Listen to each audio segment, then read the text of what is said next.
Welcome back to Golf is Hard TV, the golf show for the rest of us. Our first very special guest, Stephen Bocherry, Bocherry Golf, founder, inventor of the Heavy Putter.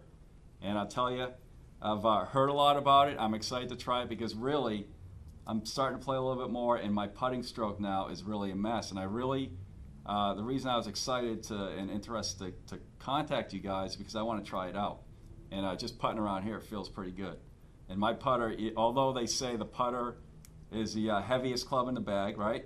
Right. Traditionally. Heaviest? It's still not heavy enough, but this feels really good. So tell me a little bit about how this got started, the concept, how long you guys been around, and where you headed.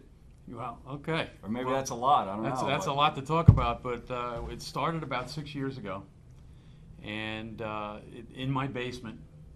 And I was working on all golf clubs in general. I started a company called Engineered Golf, and I was tearing apart sets of golf clubs to understand how they were built. And my overall object was to come up with consistent equipment. I recognized that in my own game that if I'm consistent, I'm going to score low. So I focused on shaft analysis. I worked on just club design, try to get everything very precise. And what happened with the putter, something like yourself, I was a good striker of the ball, I hit thousands of balls a day. And what I didn't practice too much was my putting. It didn't seem like it was too difficult to stroke to master, but it turned out that that's where I was losing most of my score. Right, until you need to make that 4-footer for par, and you can't hit the hole. And you're like, I just hit, or for birdie, whatever, you just hit 2 or 3 great shots, you're working hard in your game, can't make a putt. Right. So we got to think about something here. So consistency rolled into the putter, and what I had been doing is I was adding more weight to the putter head, and I just put lead tape on the back of the putter, lead tape on the back, and it changed the feel of the putter. Certainly, it started to make the putter have a much higher swing weight at the time. But it was very consistent on short putts, like inside 8 feet or something like that, right, where I wasn't adding any velocity. I would just let the putter roll the ball. It was very consistent. But when I got a long putt, it became troublesome because the more weight that I put in the head, it lowered the balance point, and when I actually hit the ball, it was like a slingshot. Right. And I lost control of the ball on long putts. So if I had to add velocity to the putter head, it became very erratic. Simultaneously, when I was working on golf clubs, and how the whole thing, the aha moment came about, was that I was doing work for the Long Drive Contest guys. And they swing golf clubs that are 52 inches at the time, before they came up with the new ruling. And if you've ever swung a long golf club, you could realize that it's like swinging a broom. It moves very slow. I've tried it. Very difficult. Very difficult. Right. And these guys are swinging 165 miles an hour. So I always said to the guys, how do you swing a golf club when we know that D1, D2, D3 is our swing weight? How do you swing a golf club that's like E, F, and G 9? And they said, well, we're strong. And I said, well, what if it was a lighter swing weight? So I said, well, how would you do that at that length? And I said, well, have you ever considered putting a back weight in your driver? And they really never really crossed their minds. So what I did is I started making these capsules. I started working with some of those guys, and I made these weight capsules that I was able to fit into the butt end of their shaft. And I had a guy that went from 145 miles an hour to 154 miles an hour just by adding weight to the back of his golf club, because I changed his weight was like G3, right, and I brought him back to like D8. Something reasonable. Very reasonable, and he picked up about 10 miles per hour by doing that.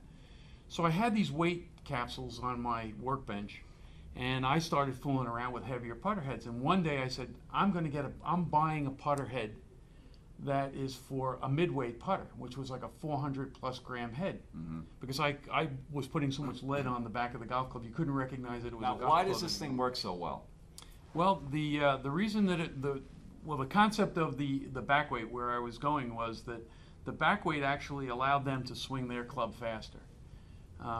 What I did was grab that heavier putter head and put it on my regular putter with no back weight, and my wrist would break. It was like a bowling ball. In other words, the balance point got very low, made a very heavy swing weight, and when I would stroke the putter, the head would get ahead of me and it would break my wrist. Yeah, and we've talked about that on recent episodes, and it's really, Stephen's talking about the wrist breaking down, which we really don't want to happen. That's the worst thing that you can do in putting, because you can't control the speed in which Right. you're breaking the wrist down. Right.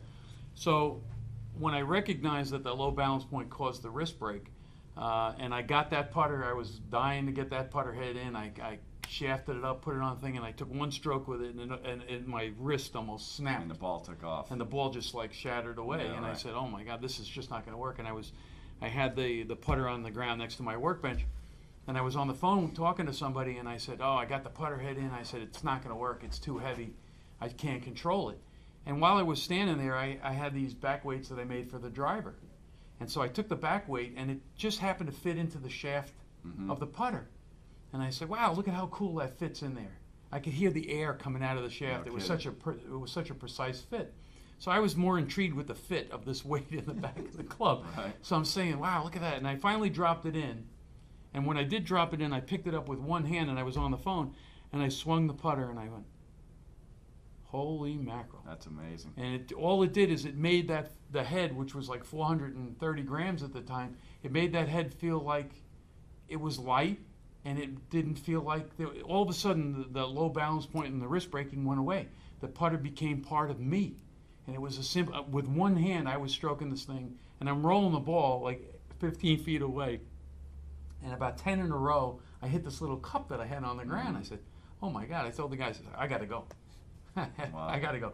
And then I put two hands on it, put a grip on it, I tested it out. And that's kind of how the whole thing came about. I was adding weight, I was working with back weight with long drivers, but I never put the two together in a putter. Interesting. So the concept of the heavy putter, as you can see here, is that the balance point is very high. See where it bounces on my hand? Right, right.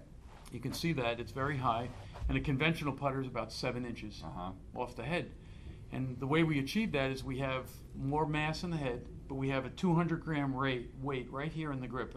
We changed the color of the grip this year for a lot of reasons, and we can talk about that later. But the black section area here is where the weight actually exists, interesting. inside Right. the shaft. Right. So it's a good visual for somebody. That's a prototype model. grip there. So that's where the weight occurs. There's Yeah. 200 grams here and there's 400 here, and it produces a high balance. That's great. So what we've talked about, and this goes back to episode 1, speaking about basements, we like to call it the original Golf is Hard TV studio. Back in the winter, we were inside, and where do we start? And we decided to start from the hole and work out. So we talked about putting first, and we talked about the many different levers that the average golfer creates when they're putting. And you really only want one. And it seems like this promotes that, which Right. is a great thing. Right. Because, people, we actually, and this was all, we put Mark on the video. I said, "All right, Mark, let's take a look at your putter." He had the knees going, he had the arms, the wrist. I mean, literally, how do you control your distance when you have 3 or 4 levers? And it's really difficult. So, Yeah. The less moving parts, the better Right. you're going to be with a putter. right. The heavy putter, we talked about the weight and the distribution of weight, but it's the total weight of this putter that engages a different muscle group. If Right. something is light, you only need very small muscles. Like you pick up a cup of water, your wrist and your fingers pick up that cup. If that cup was full of tungsten or something heavy, you'd have to brace your legs and you'd have to use your bicep to lift up that cup. It wouldn't be picked up with your fingers. So the total weight of this putter engages the bigger muscles. You feel it in the biceps when you pick it up. You feel it in your chest muscles and your shoulders. You feel this Right. in the upper body. The fact that it has a higher balance point, that's what disengages your hands. The hands become passive, and that's what you have to do with a conventional putter. If you take a regular putter, you have to almost say to yourself, "Okay, I need to lock up my wrists so that they don't become overactive in the stroke." And the mind is saying, "I don't need to do that. I can manipulate this putter." So you have to actually freeze muscles in the body that want to work. Right. But with the heavy putter with the higher balance point, you don't have to do that. So the average guy that doesn't have time to practice putting can pick this putter up and have a very successful, consistent stroke every time he That's picks it great. up.